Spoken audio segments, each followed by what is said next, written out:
babu wani level na pressure, babu wani level na pressure da zai sa mu daina wannan aikin, babu shi. Ma'ana ina ji wato ta'adduban ma'a sayyidina rasulillahi sallallahu alaihi wa alihi wasallam, bazan ce law wada'u shamsa an yamini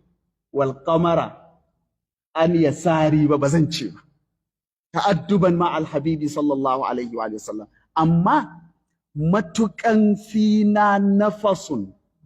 yanbudu,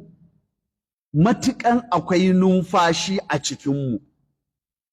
to ba za mu daina kira zuwa ga haɗin kai da kusantan juna na al'umman musulmi ba. Matukan akwai numfashi a tare da mu, insha Allah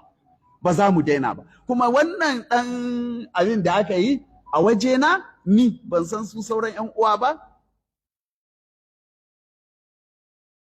wallahi bai kai kana tafiya ka taka ƙaya ka tsaya ka cire, bai kai zafin ƙaya, ban san ya zan misalta shi ba, wato bai ma kai wato abin da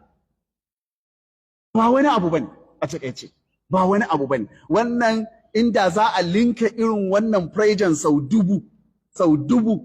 ba sau biyu ko biyar ko 100 ba, sau 1000, wallahi ba zai hana mu,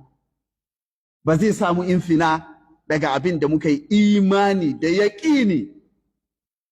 akan ce wanda yardan Allah da yardan manzon Allah sallallahu alaihi wa sallam a cikinsa ba. Ba mu buƙatan wato muna da yaƙini